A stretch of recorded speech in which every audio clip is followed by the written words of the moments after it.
Alors je me trouve à Aube America, voilà, à Brienne-le-Château. Donc c'est une concentration de voitures US, tout style. Voilà, donc c'est une concentration énorme. Je vais vous faire un petit tour au fil de ces différentes vidéos. Il y a beaucoup d'animations, de voitures américaines de tout type. Ça va de la voiture militaire au van, Mustang, Camaro, Charger, Challenger, Hummer, enfin tout ce que vous pouvez imaginer en voiture américaine, Corvette évidemment.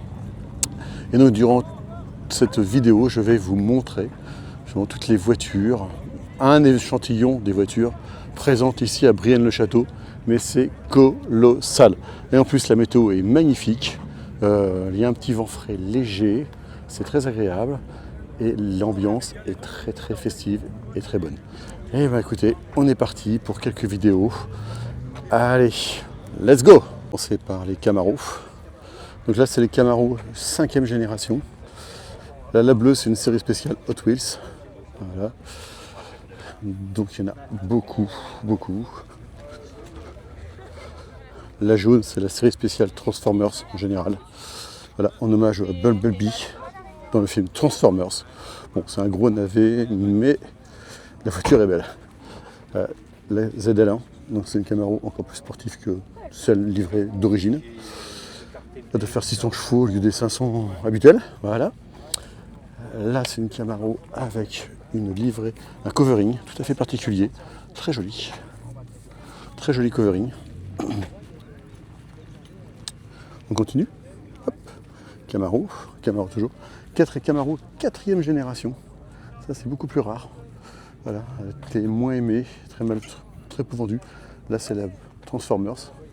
La différentes versions de la Transformers. Coin des Dodge Challenger, ne pas confondre avec la Charger qui a une plus familiale. Donc voilà, Challenger. Différentes versions. Pareil. Très belle voiture, très grand gabarit par contre, elle a juste un défaut, c'est son gabarit. Elle ne rentre pas dans les box des immeubles en général. Parce qu'elle fait quasiment plus de 2 mètres de large et plus de 5 mètres de long. Ce qui fait qu'elle ne peut pas rentrer dans les box français. Il faut un grand garage ou une grange, ou sinon la laisser dormir dehors. Mais avouez que laisser dormir une voiture comme ça dehors, c'est vraiment un pouce au crime. Le coffre est très grand sur ces voitures. Voilà, je vais vous en montrer un d'ailleurs. C'est ça qui est bien, c'est que c'est une 5 places. Et oui, on n'a pas pour une muscle car. Et vous pouvez partir en vacances avec. Vous voyez, le coffre est vraiment très très grand. Alors il y a un peu de bordel de mecs là, mais bon, je vais leur faire virer, puis vous verrez bien à la surface. Non, je déconne. Voilà, donc très beau coffre. Voilà, très grand et on peut partir vraiment en vacances tranquillement avec. Allez, on continue. Militaria, présent ici aussi également. Pourquoi Militaria? Ça vous évite de comprendre. Voilà, les deux Hummers que j'ai filmés tout à l'heure et des véhicules de la Seconde Guerre mondiale. Je veux dire, ça sent la toile. Ça sent vraiment les véhicules militaires. L'odeur est vraiment particulière.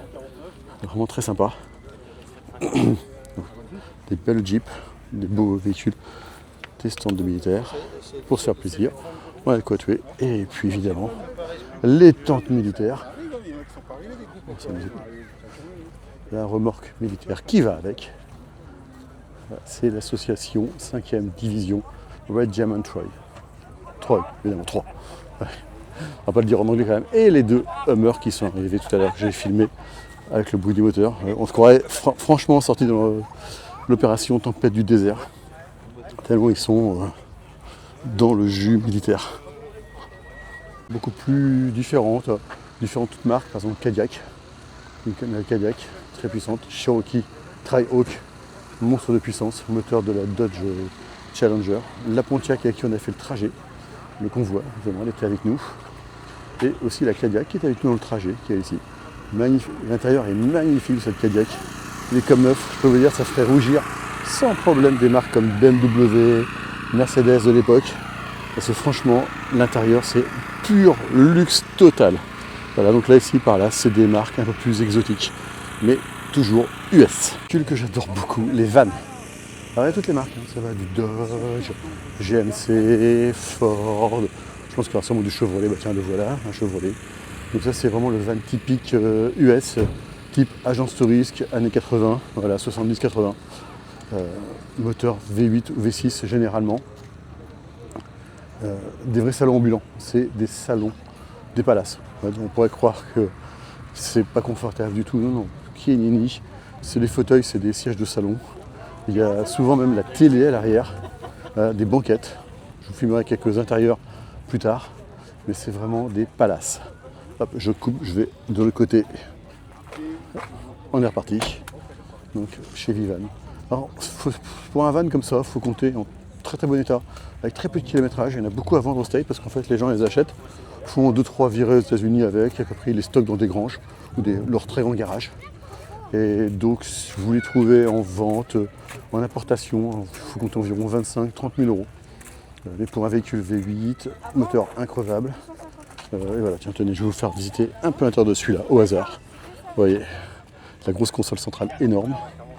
Et l'intérieur, voilà. Comment c'est beau. Une petite banquette à l'arrière. Et les sièges, c'est carrément des fauteuils. Et sur les vannes, toujours, il y en a beaucoup. Hein. Aujourd'hui, il y a beaucoup de vannes. Voilà.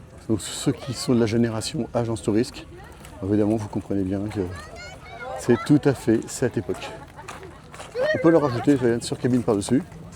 Voilà, ça c'est possible. Enfin, on peut rajouter un surtoit, comme celui-ci, ou le laisser normal. Celui-là, il y a une très belle peinture personnalisée. Je vous montre le détail de la peinture. Aérographe, obligatoire ça.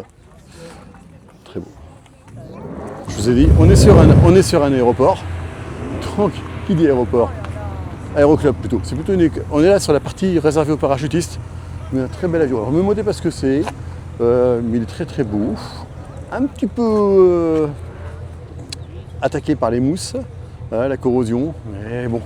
Voilà. Et ici, nous avons une magnifique, encore voiture ES, je crois que c'est une Charger je crois justement, une réplique de voiture de police, avec le bouclier à l'avant, je vous explique pas, ça sert typiquement à défoncer les voitures lors des courses-poursuites, et c'est ce qui leur permet de les envoyer dans le fossé, et après de faire le constat.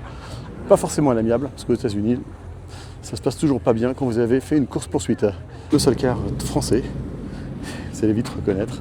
Une voiture très très très populaire qui s'est immortalisée dans une BD très très très très très populaire avec un monsieur très populaire qui s'appelle Gaston Lagaffe himself. Et donc vous avez ici un stand Gaston Lagaffe. Voilà, absolument très très joli. Les BD Gaston Lagaffe, la voiture de Gaston et plein de goodies dédiés au personnage de Gaston Lagaffe. Et ici sur une étagère, des voitures absolument magnifiques. Nous avons en bas Mustang. Après, nous avons la voiture de Starkey et Hutch. Après, nous avons le K2000. Et nous avons aussi Fast and Furious à la fin au-dessus. Voilà. Allez, ciao. C'est Mustang. Alors, il y en a plein. Hein. Voilà, ça c'est la Mustang de Romuald. Voilà, qui est à vendre. Qui était censé être vendu, mais qui n'est pas parti finalement. Avec le fameux capot Cervini. C'est celui que je vais installer sur la mienne. Voilà. Alors, les couleurs, vous voyez, c'est pareil. C'est très hétéroclite parce qu'en fait, le catalogue Mustang, pour vous faire un petit peu d'informations, en fait, évolue au fil des années. C'est-à-dire que tous les ans, il y a des peintures qui disparaissent et des peintures qui apparaissent dans le catalogue. Ce qui fait qu'il y a certaines couleurs qui sont intemporelles, comme le noir, le blanc, le rouge. Et après, par exemple, même des couleurs comme celle de la mienne, le jaune, peut complètement disparaître du catalogue pendant 2-3 ans. Et c'est ce qui fait les particularités de ces voitures-là, c'est qu'il y a des couleurs qui sont faites qu'une année et qu'on ne reverra jamais. Donc les Mustangs ont aussi une grande variété de couleurs. Vous voyez, ça c'est 2 rouges. Et pourtant, c'est pas le même rouge. Voilà. Mustang 5e génération, phase 1. Alors phase 1, pourquoi je préfère, moi personnellement c'est ma favorite, parce qu'en fait c'est la revival de la génération 1. Voilà, c'est ce qui a sorti la Mustang de la Torpeur. Puis je disais la Mustang phase 1 en fait, 5e génération phase 1, c'est celle qui a sorti, ça a permis à Ford de revenir, parce que en fait, Ford avait fait vraiment de la merde sur la génération 3, génération 4, c'est les mal aimés des Mustangs, et se vendaient quasiment plus beaucoup. Et en fait, la génération 5, c'est ce qui a sauvé la Mustang à l'époque, justement en permettant à Ford de faire revivre la Mustang. Et donc, c'est ce modèle-là. Tiens, celle-là, vous la connaissez, je crois que c'est la mienne. Voilà, je vous fais un petit tour de propriétaire quand même, toujours, parce que je l'aime toujours, ma Mustang. Donc, toujours ce badge logo La Poste, avec son passager qui n'est pas embêtant. Donc, je la laisse décapoter hein, pendant un petit moment là, parce que je la couvrirai tout à l'heure, parce qu'avec le soleil, ça va vraiment taper le cuir. Voilà. Bonjour monsieur. Bah, très bonne ambiance aussi pareil ici. Les gens sont vraiment très très sympas. Voilà, c'est tout. On est vraiment entre passionnés. Alors vous allez me dire, bonjour, vous allez me dire, on parle de Mustang. Non, on ne parle pas que de Mustang. Si on continue notre petit tour des Mustangs, vous voyez ici, il y a même un petit logo avec le cheval, le logo Mustang. Voilà, bon, c'est question de goût et de couleur. Hein. Voilà, je le retrouve encore ici sur celle-là. Voilà, ici. Les hot scoop, ça je l'ai rajouté aussi sur la mienne. Alors, ça c'est une quatrième génération aussi, toujours. Voilà. Vous voyez, des bandes mises différemment. Vous voyez, je vous ai dit, il y a une multitude, je parle de la Mustang, hein, mais vous avez la même façon de faire sur la Dodge, sur la Camaro, alors Dodge Challenger, voilà la Camaro. Voilà, un vert, pareil, très très joli ce vert. Pareil, l'intérieur, même, ça va jusqu'au capot. Hein. Voilà, ici vous voyez, rouge, préparation rouge. Un rouge, c'est qui? C'est un préparateur agréé Mustang, comme Cervini, comme Shelby. Voilà, c'est un des plus grands préparateurs de Mustang. Je comprends qu'on puisse ne pas aimer le style Mustang. Vous voyez, même sur les bandes, en fait, vous voyez, vous avez plein de différences. Vous voyez, tout ça, c'est personnalisé. Ce que je vous disais tout à l'heure, il n'y a aucune Mustang qui ressemble à une autre Mustang. Soit les bandes, les équipements rajoutés, enfin n'importe quoi. Vous voyez, le capot qui a été changé, comme je vais faire sur la mienne. Voilà, ici. Voilà. Jamais vous verrez une Mustang identique à une autre. Et ça, franchement, c'est génial. Parce que ça fait pas la voiture de... Déjà, c'est pas la voiture de monsieur tout le monde, mais en plus, c'est pas la même voiture que les autres. Vieille Mustang. Alors quand je dis vieille Mustang, c'est phase 2, phase génération 1, génération 2. Ça, typiquement, c'est une génération 2. Le vert est magnifique. Ça, c'est une génération 1. Fastback. Pourquoi fastback? Parce qu'il y en a qui font un peu de bruit, excusez-moi, mais bon, c'est les moteurs. En fait, on est dans le temple du V8, voire V6, il n'y a pas de souci. Même des fois 4 cylindres turbo pour les générations 5. Et voilà, donc là, vous avez plein de vieilles Mustang. Je fais. Donc tu as un 2 corps. Vous voyez, donc là, un Mustang, en fait, on s'extasie devant un moteur. Voilà, alors il y en a qui diront, oh là là, vous êtes vraiment des gros beaufs très cons, quoi. Mais en fait, on s'éclate. Rose, ça c'est pas une voiture catalogue, mais franchement, elle est magnifique. Ça fait penser au film avec Dupontel, Nadine, je crois, où il joue avec sa poupée gonflable. Donc ça me fait penser à Dupontel et ce fameux scène culte. Petit réactif sur cette Mustang, en fait, non, c'est la peinture d'origine. Il n'y en a que 4 seulement qui ont été produits comme ça. Et c'est la première peinture d'origine en plus. Voilà. Avec un toit en vinyle, c'est un hardtop. Voilà. Et donc Ford Mustang 67. Voilà. 1967. Magnifique. Ça, c'est une génération 2. Faut s'amuser. Ça, c'est pareil, génération 2. Enfin voilà, bon, je vous laisse découvrir. Hein, c'est le monde de la Mustang. Là, c'est les générations 1 et 2. Voilà. Ça, c'est la Cobra Jet, années 70, début. Ça, c'est la génération 3. Voilà. Pareil, ça, c'est très très rare. Là, c'est la Mag 1. Alors, pareil aussi. Les Mustangs, officiellement, il y a plein de versions différentes. Il y a la Mag 1, la Boss, la Shelby, la Rouge, la Cervini, la. Voilà. C'est un catalogue, mais c'est hallucinant. Ce que je vous disais, il n'y a pas une Mustang qui se ressemble et il y a plein de façons de vivre en Mustang ou en muscle car. Alors, ça, c'est la voiture des Sam, qui fait partie du Mustang Passion. Donc, il l'a fait en Interceptor. Très, très, très belle. Franchement, c'est très joli. Vous voyez, il s'est fait plaisir, il s'est amusé. Et là, on arrive sur le Wrangler, Jeep Wrangler, j'adore. Et là, les Dodge, les Ram, les F-150. Oui, alors, il faut savoir qu'aux États-Unis, le véhicule le plus vendu au monde, même pas qu'aux États-Unis, hein, en fait, c'est le voici, c'est le F-150, toute génération confondue. Hein. En fait, voici la voiture la plus vendue au monde aujourd'hui, c'est celle-là. On pourrait croire que c'est la Tesla, les machins, tout ça. Non, c'est les marches américains, c'est les pick-up. Ah ouais, ça vous embouche un coin quand même. Hein. Donc ils hésitent en plein de versions, c'est pareil. Version Raptor, version T-Rex, en fonction que ce soit un Ram ou un Ford. Et donc il y a une grosse compétition entre Ford et Ram. Avant c'était Dodge Ram, mais maintenant c'est Ram. Ram c'est devenu une marque à part entière. Ils se sont séparés de Dodge, mais vous inquiétez pas, c'est toujours les moteurs Dodge à l'intérieur. Petit passage sur un pick-up. Alors vous voyez, les pick-up, on peut les recouvrir aussi d'une cabine. Donc là ça fait même plus des breaks, hein. C'est des véhicules absolument énormes.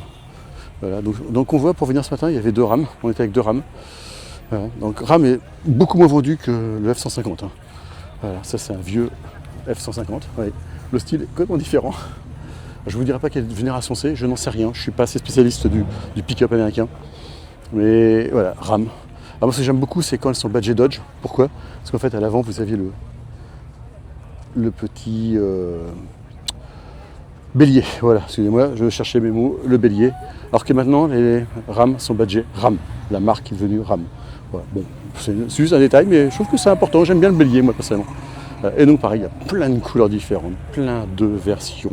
C'est un truc de fou. Très très jolie celle-là. Voilà. Ça, je pense que pour ma chérie et moi, ce serait vraiment une voiture idéale pour remplacer mon Civic un jour. Jeep Grand Cherokee.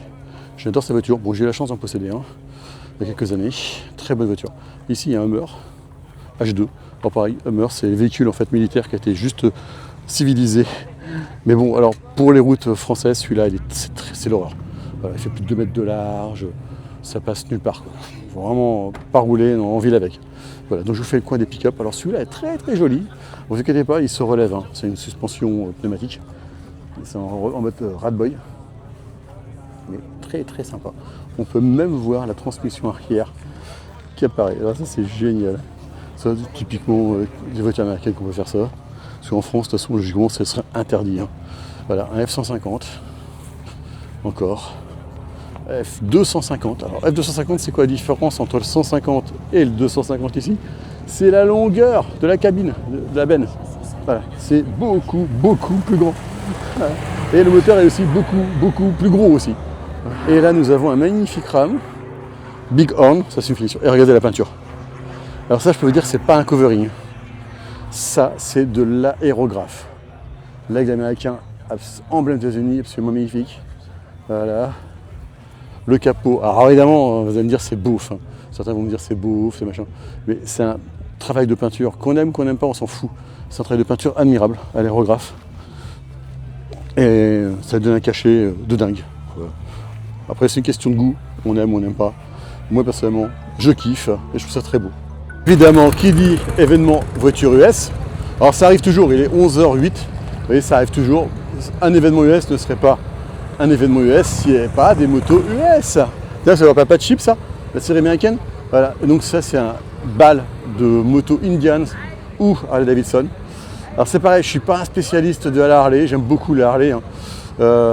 Et on retrouve la même façon de faire que sur les muscle cars, c'est-à-dire que toutes les Harley sont quasiment toutes tunées.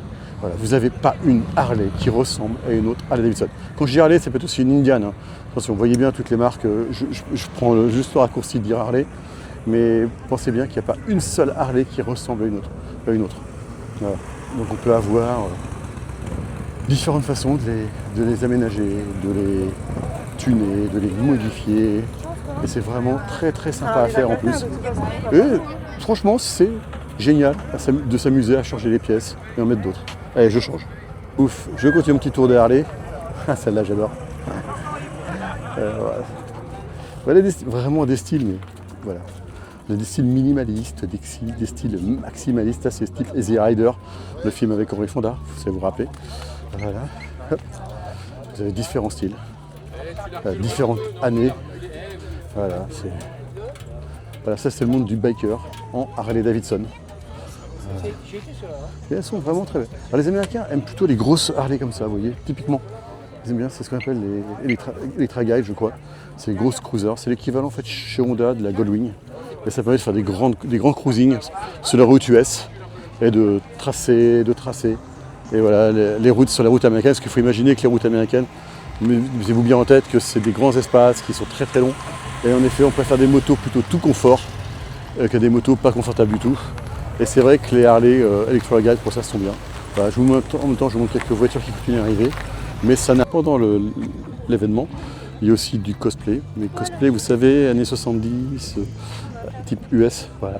Donc il y aura sûrement des défilés. Voilà. Je vous montre un petit avant-goût des habillements. Aussi sur place, Sandy Galant. Alors bon, pour ceux qui connaissent, hein, c'est Sandy GLT. Donc en fait, c'est une chroniqueuse voiture dans une émission automobile. Je ne sais plus laquelle, ne me demandez pas. Et perso, j'en ai rien à foutre. Voilà, donc elle est passionnée par les voitures US. Et maintenant, elle fait des émissions dans une émission de voitures sur la TNT, je crois. Donc, on est sur le coin des Corvettes. Donc la Corvette C2. Ce qu'on voit dans la série Stingray, justement. Ça, c'est la C3 Pescar, official Pescar. Donc, en fait, c'était celle qui faisait l'ouverture des 500 miles d'Indianapolis. Et donc, c'était la Pescar de l'époque. Voilà. Alors, pas seulement de toutes les Corvettes, moi, ma favorite, c'est vraiment la C3. Voilà. Ne me demandez pas pourquoi. Je trouve qu'elle ressemble à un requin. Je la trouve mais vraiment magnifique. Voilà, donc là, il y a différentes générations de Corvette. Alors, entre la C6, la C7 et la C8, j'aurais du mal à faire la différence aujourd'hui. Je ne sais pas s'il y a des C8 présentes sur le plateau. Je crois que oui, celle-là. Voilà. Parce que maintenant, les Corvettes ont changé. Maintenant, avant, c'était moteur avant. Et depuis, la C7, elles sont passées en moteur central arrière, comme elle. C'est la Chevrolet Corvette C1. Donc, un seul mot, c'est grandiose. Alors, c'est des voitures qui sont aujourd'hui quasiment intouchables. Hein. Voilà, très très rares. C'est plus de 200 000 € minimum, hein, j'imagine. Hein. Voilà, donc c'est la C1, vous la voyez dans la série Riptide. Je ne sais pas si vous avez, pour ceux qui ont connu la 5, la grande âge de la 5, et en fait la série Riptide, elle avait une Corvette C1 rouge et blanche. Comme dans Cars. C'était la voiture des héros de l'époque, de la série. Voilà. Donc de la Corvette. Alors beaucoup moins de tuning par contre sur les Corvettes que sur les muscle cars. C'est comme si c'est de la voiture un peu plus de prestige, on va dire, beaucoup plus cher. Ça c'est la C4, une Corvette 4e génération. Donc il y a beaucoup moins de tuning dessus. Ça c'est la C6. Voilà, c'est un exemple. Hein. Alors une particularité de toutes les Corvettes quand même que je n'ai pas expliqué, elles sont toutes en hardtop. Voilà. Toutes les Corvettes sont découvrables en hardtop. C'est soit toutes les générations de Corvettes ont ça. C'est une spécificité qu'a mis Chevrolet. Vous voyez, même sur celle-là, vous avez un hardtop. Évidemment, pour ça, elle va me faire mentir, mais parce que ça, c'est une spécialité circuit, mais toutes ont un hardtop en général. Voilà. Et vous pouvez enlever le toit sur une Corvette. Et là, c'est une autre C1, haute couleur, vert rouge. C'est ça justement que vous voyez dans la série Riptide. Voilà. À vendre. Alors, je pense que le prix, c'est nous contacter, hein, parce que si elle est en état collection, je n'explique pas, ça doit valoir une blinde totale. Mais même les pneus à flanc blanc, c'est absolument splendide. Voilà. De la Corvette. Voilà. Et une finisseur, une petite C3, bicolore encore aussi, marron et beige, très très très belle. Voilà. Avec les pneus Goodyear Eagle, qui sont vraiment très très beaux. J'adore. Et c'est parti pour une Chrysler. Là, on est dans le coin des véhicules un peu plus anciens, vintage, mais différents types. Alors, je vous montre à l'intérieur, en fait, c'est des salons. C'est ça qui est marrant, c'est ces véhicules anciens. Vous voyez, c'est carrément une banquette à l'avant et une banquette à l'arrière. Et alors, bon, je ne vous parle même pas de la taille du coffre. Hein. Je pense que la même Scénic ne peut même pas s'aligner. Par contre, vous ne mettez pas une armoire dedans, mais vous partez en vacances avec une famille de 5 enfants, je pense, absolument, très facilement. Et en fait, toutes les références ce que vous voyez sur la carrosserie sont des références à l'aviation. Voilà, c'était l'époque où en fait l'aviation était très prospère. L'arrière c'est de l'aviation, tout rappelle l'aviation, même les feux arrière c'est l'aviation. Voilà, donc c'est vraiment une particularité de cette époque-là. C'est les symboles liés à l'aviation. Voilà, donc cette Chrysler est absolument magnifique. El Camino, voilà, un pick-up, Chevrolet, Dodge. Voilà, alors je ne connais pas toutes ces voitures-là, hein. C'est des voitures Cadillac, la marque de luxe américaine. Encore une Cadillac, magnifique. Mercury. Je crois que la Mercury, ça me fait penser à Kennedy, j'ai un doute, mais bon. Je crois que c'est une voiture comme ça, dans laquelle Kennedy est mort justement, je crois. Vous voyez, c'est absolument immense. Hein. Et très très très beau. Avec un strapping, un petit strapping magnifique ici. À l'intérieur, l'aérographe magnifique. Détail très très beau. À côté, nous avons un Chevrolet. Pareil, c'est... Hop. Hop. Regardez ce qui arrive aussi encore. Voilà. Ah. Oh là là là, la belle voiture ancienne qui arrive. Voilà. Mercury. Bon, toutes ces voitures-là, je ne connais pas bien. Hein. Je ne suis pas... Toutes voitures, il y en a trop. Voilà. À vendre. Oh là là, j'adore. Ça. Petit pick-up, 3 places, belle banquette à l'avant. Et évidemment, un détail que j'adore ce genre de pick-up, c'est le plancher à l'arrière. Voilà, ça fait penser au bateau, vous savez, vénitien. On ne serait pas complet non plus sans des stands. Alors je vous en montre quelques-uns, hein, mais il y en a beaucoup. C'est un événement mais énorme, voilà, mais vraiment énorme. Vous avez différents types de stands. Alors voilà, ça c'est gravure sur bois. Vous avez gravure sur différents métals aussi, pour ceux qui aiment. Voilà. Moi j'aime bien, le Capitaine Flamme, tout ça, Goldorak. Bon, il y a tout ce que fait, des glaces, évidemment, du sucre, diabète, cholestérol, mort au tournant. Spécial dédicace pour ma chérie. Ça c'est ce qui me sort tout le temps quand je prends un truc gras et sucré. Voilà. Vous avez une scène, un ring. Moi je vais pas y aller faire du combat. Hein. J'ai pas envie, aujourd'hui je suis en mode cool. Voilà. Une scène, parce qu'il y aura sûrement des défilés, des danses, machin comme ça. Des tas de tables pour manger, pour les spectacles et tout. Et des truck food. Voilà, un stand Can-Am et des truck food pour bouffer, s'empiffrer, boire, picoler. Pour ceux qui aiment, évidemment. Bisous. Allez, c'est reparti pour un petit jour 2 au Bamérica. Donc une Cadillac Eldorado. Voilà. Intérieur magnifique. Très typique. Et regardez ça, la longueur du capot. Très rare. Avec un beau emblème magnifique devant. Qu'on voit plus du tout sur les Cadillac actuels, malheureusement. Voilà. Et elle est à vendre en plus 25 000 €. Magnifique modèle. À côté, nous avons une Oldsmobile. À vendre aussi, 40 000 €. Ouais, il y a pas mal de voitures à vendre là. Donc s'il y a qui regardent cette vidéo qui sont intéressés, voilà. Et avec une magnifique Mustang bleu ciel ici. Et une autre Cadillac. Et voilà. Un petit pick-up badgé Citroën, marqué Citron, mais bon, je vous rassure tout de suite, ce n'est pas un pick-up Citroën. Ne me demandez pas ce que c'est une création sûrement très originale, personnelle, voilà, mais elle est très réussie. Voilà. Je ne sais pas ce que c'est, hein.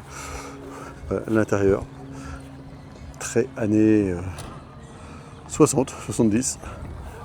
Et à côté, un autre petit pick-up. Voilà, Lincoln. Ah non, c'est un Ford, je dis connerie. Excusez-moi, c'est un Ford. Voilà, Lincoln. Voilà, 8 cylindres. Et lui aussi, très joli. Un peu dans son jus. Voilà. Mais la série de Jack Bauer, vous vous rappelez, sûrement 24 heures chrono. En fait, c'est des gros 4x4 comme celui-là. C'est le Cadillac Escalade. Et d'autres, hein, de même type, Chevrolet aussi. Voilà, mais c'est les mêmes modèles, plus ou moins. Voilà, et c'est des pick-up en fait, aménagés en 4x4, des Suburban. Et voilà, c'est énorme. Et immortalisé par les films type 24 heures chrono. Elle a un petit covering sur une Camaro, qui est vraiment très original. Bon, faut aimer le style, attention, toujours pareil, mais très sympa. Voilà, petite Camaro. Et un copieur aussi ici, regardez, une autre Camaro. Et qu'est-ce que je découvre ici? Non mais, qu'est-ce que je découvre? Il a un squelette. Non mais c'est pas possible ça. Je m'énerve. Mais bon, c'est pas grave. Je suis pas méchant. Voilà. Et c'est une belle Camaro avec une GT500 à côté.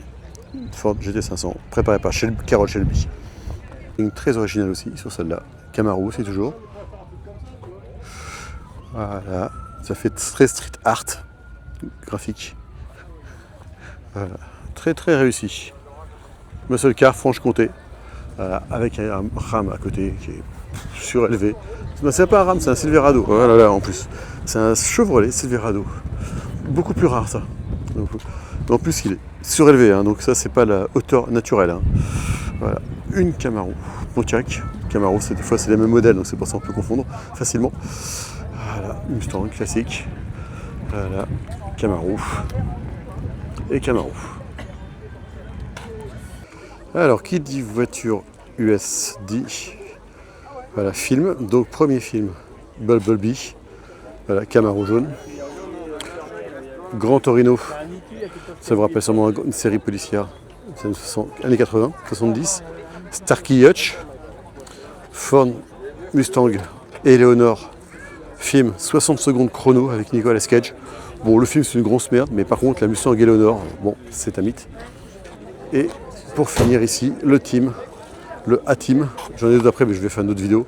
Agence Tourisque, qui a été entièrement refait à l'identique, même à l'intérieur. Vous voyez, si vous regardez l'intérieur, oui, c'est comme dans la série Agence Tourisque. Encore une voiture américaine de film, vous reconnaissez tous, la DeLorean de Retour à Futur. Il faut savoir que cette voiture a un moteur français, c'est un 6 cylindres, le PLV, le Peugeot Renault PRV, Peugeot Renault Volvo, le PRV, le 6 cylindres. Et en fait, c'est un moteur français qui équipe ces voitures. Voilà, donc là, ils l'ont équipé en Retour à Futur. Voilà, sûrement le troisième d'ailleurs, le 3. Voilà, on voit bien le convecteur temporel qui est ici. Voilà, à l'intérieur. Et voilà. Retour vers le futur. Avec Marty McFly, Michael J. Fox, l'acteur, dans le rôle emblématique de cette trilogie. Vidéo pour terminer. Donc, en quelques chiffres, Aube America, c'est 1500 voitures environ pendant tout le week-end qui viennent s'exposer voilà, librement ici. C'est 15 000 visiteurs à peu près. Voilà. Donc c'est un des plus gros événements de consommation de voitures US de France. Alors malheureusement, je voulais faire des vues drone, mais je ne peux pas, car on est sur un aérodrome, et donc le survol par un drone est absolument interdit. Donc voilà, donc vous n'aurez pas de vision drone, car Aube America, c'est justement aussi sur un aérodrome. Voilà. J'espère en tout cas que cette petite vidéo, avec toutes ces voitures que je vous ai montrées, quelques explications aussi, ça vous aura plu, ça vous aura donné envie de venir voir. Et moi, de toute façon, je reviens sûrement l'année prochaine. Allez, vidéo de fin, clap. On finit avec une voiture de l'armée américaine qui nous a libérés en 1945. Bisous.